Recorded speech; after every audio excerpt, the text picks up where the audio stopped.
Welcome to our home buyer seminar. We get together every week and talk about whether you're buying your next home or your first home.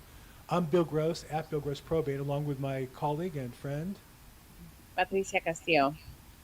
and our colleague and friend and mortgage lender. Shannon the lender. How's it going, guys? Great. Hey, by the way, Shannon, I referred you to somebody who's actually here in my house right now. I don't know if they were reached out to you. You ever hear from Ada? Ada. No, I haven't heard from Ada yet. When we're done, we'll talk to her, see what happened. Okay. So we talk about business. She's visiting my wife right now. Hey, so let's see. It's the week before Christmas. This is going to air the Friday before Christmas. How about those interest rates? Yeah. Yeah. I mean, Good hey, job, Shannon. thank you. I've been on time, so they've been going down. You know, I think there's a lot of drama about everything in the world. Every single piece of news is hypersensitive. But one of the truths is, if you look at this graph for the year, we're at or about the lowest rates we've had in a year. We're pretty much at or about the lowest we've had over the last 3 years. And rates going down, I don't care what the news tells you, it's a lie. Rates going down is like free money in your pocket. Because you could buy more house for the same monthly payment, or you can buy the same house for a lower monthly payment. Either one of those is good, yes or no? That's correct. That's right. So I don't know if that means it's going to hold there. I don't know if it's going to stay there for 10 years. I don't know if it's going to go down more next year, though I suspect it will. We had a great inflation report today. I think overall fundamentals. But, you know, that's getting into the politics, predicting the future. But today, rates are great. No reason. And if I can just show one other graph, I do this in my weekly podcast on real estate. Look at purchase applications is in gray. It's a little harder to see. But you can see the purchase applications going up as rates go down. And so one of the things I find funny in the news is they'll often say, well, your rates are down, but not really impacting the market. Nonsense. You can, I don't know about Shannon's phone, but I imagine if you took all the mortgage lenders' phones in America, just watch the phone calls increase as rates go down. It's just automatic. It's indirectly related 100%. Lower rates is more money in your pocket if you're buying the same house. Any way you slice it. True or Yeah, not true? Shannon? Right. And that's the very true. news will keep reporting that homes, I've been seeing news flashes of that also on Instagram. Home affordability is at an all-time low.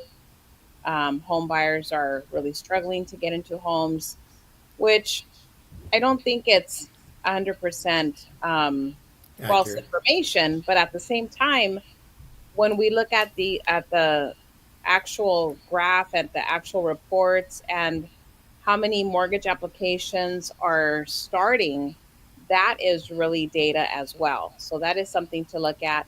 Buyers are buying homes right now, especially at the end of the year. They want to close escrow before, the new year. They want to have their first holidays, experience their first holidays in their home. So we are seeing activity and buyers out there looking at open houses, increased mortgage applications. So it is a good time to buy right now if it's a time for you. And I think that's what we wanted to talk about on today's podcast is how to get started for 2026. You're going to be looking at purchasing a home. Maybe you didn't get around to it this year.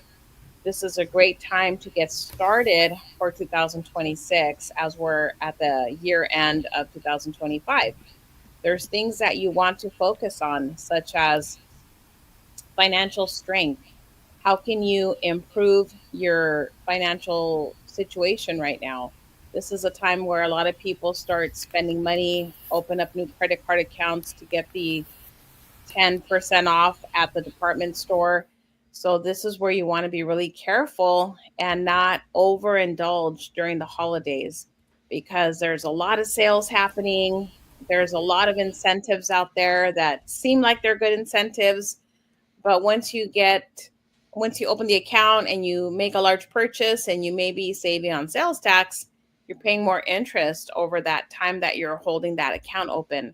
So if you want to get started in 2026 for to look at buying a home, it's actually getting started now and taking control of your spending, getting your financial um your financial your budget and everything in a better financial strength, financial position. So that's something that we wanted to cover today and just talk about lowering credit card debt, maybe saving a little bit more money, and areas where you could save and not spend right now during the holidays. Yeah, and check your credit. Go to freecreditreport.com, check your credit right now, and get that ball rolling for sure. Because a lot of people are blindsided about what their credit score is. And you're right, Patricia, people spend around this time. So check your credit before you start swiping to make sure you're still in a good financial position. That's, I would say step number one. And go to the freecreditreport.com. You can pull it, again, for free, and it won't hurt you. You can always do that one check a year, and look at it, send it to me, and let's game plan on how we can get you in. Because as you see, purchases are going up, purchase applications are going up. My phone is definitely been ringing, and so you're not going to be the only one out there. But the difference is the person who's ready, who's fully qualified and prepared to submit that offer. So I would say, one, check your credit. Number two, make sure that you're employed, you're consistently employed, and you're getting those hours in, especially if you're a W-2 employee, that you're not missing too much work. You have that 2-year work history, and you have the down payment. Even if you're doing down payment assistance programs, you still want to have some money in the bank for closing costs. Even if Patricia or Bill did a wonderful job in getting all your closing costs credited to you, you still don't want to go on that house with no money. Pretty sure there's other hidden expenses even when you go into it. So for sure, have that reserves ready to go. Mm-hmm. Yeah. Right, because when you do your first home inspection, that might lead to more inspections. You might want to get a roof inspection done if there's something that's called out with plumbing. Maybe there's a leak. You may want to have a plumber come out and take a look at that. So anytime you order another inspection, that's going to be an additional cost. Yeah, and those inspection costs are reimbursable. That and the appraisal. So you're right. Even if you get the closing costs all covered, you still have those inspections you have to do. So be mindful of that for sure. Shannon and I are in escrow right now on a duplex in Los Angeles, and we had our home inspection done. And after that, we ended up having a plumber come out to do a plumbing inspection. So that was an additional cost. It wasn't super expensive. It was about $150, but that's just for the inspection, right? So at that point, then we negotiate, see what credits we can possibly get from the seller. But after that, you're still going to have some future repairs that you're going to want to invest in. And eventually, maybe, if, for example, my client will end up getting the plumbing completely redone on that property. So these are things that will bring you new information regarding the property you're buying, things that you'll want to budget for. But in the short term, it's getting ready to buy the home, getting you in the best financial position to do that. And like this year, we're doing a similar to like a white elephant gift exchange. So this way, we're not splurging on the whole family. We're keeping it short. We're keeping it simple, keeping it budget friendly. We have a limit for our Christmas gifts, and we're just focusing on our family time we're spending together, and What's the limit? we're keeping it under, it's actually, we're kind of being cheap. We're keeping it under $30. Nothing wrong with that. I'm Yeah. all for cheap. I need to be part of that family. Is it, do you get a nice $30 gift, or is the theme to get a gag gift? No, we're going with something that we would use, something practical. Yeah. Okay. Even a gift card, right? So Beautiful. That's great. yeah. Cash. And every year we make tamales, and that takes us a long time. So we have the preparation of that. And so we're just focusing on our time together this year. Tamales are expensive now. They are. It takes a long time to make. It's a lot of work. It's a lot of work, but they're good, man. On a brighter news for 2026, I have the loan limits for FHA LA County. I won't go through all of them, but LA County FHA loan limits for single family, $1.249 and $125. So almost 1.25. So that means you can get a house FHA up to 1.25, duplex 1.599, so almost 1.6. Triplex 1.933, and a Oh, fourplex 2.402. So that means you can go FHA in LA County up to these limits and put 3.5% down. So yeah, this, I mean, that's a big jump it's a game changer because you can borrow more and you at a can lower rate. take advantage of the benefit at 3.5% down, You know. have a lower interest rate, and then maybe in a year or two refinance, get out of the PMI. Yeah. Now I did get someone. I was in. I closed in Long Beach. It was at 1.2, I believe, for FHA and a duplex. But one thing you got to count is that upfront mortgage insurance. That was a pretty penny, and I think the mortgage insurance was like $500 a month because of the just on the mortgage insurance. Right.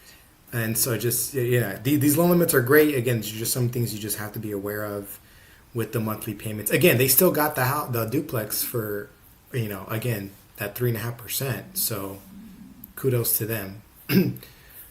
But always watch out for the mortgage insurance. But again, it's still a good opportunity to get something at 3.5% down and get some of those closing costs credited. Because I don't know about you, Patricia, I'm seeing a lot of people still giving out closing cost credits. So you're probably not seeing a lot of the prices go down, but I'm seeing still a lot of people give a good amount of credits in. So hopefully that stays that way. The trend stays that way going into 2026. But obviously, if there's more buyers out there, it's less likely that the sellers want to credit anything. So we'll see. But I guess to end it off, I see a lot of these prediction articles out. What do you guys think? For first-time homebuyers, how do you think 2026 is going to be in a nutshell? I think there's going to be more inventory. A lot of sellers that took their home off the market this year, they still want to sell their home. So they're going to list their home. So I see more inventory. I think the rates are going to stay somewhere in the low sixes. If you're getting an FHA loan, you'll be in the fives. But I feel like because we've been in kind of the same cycle throughout the year, now buyers are conditioned to the 6% interest rate.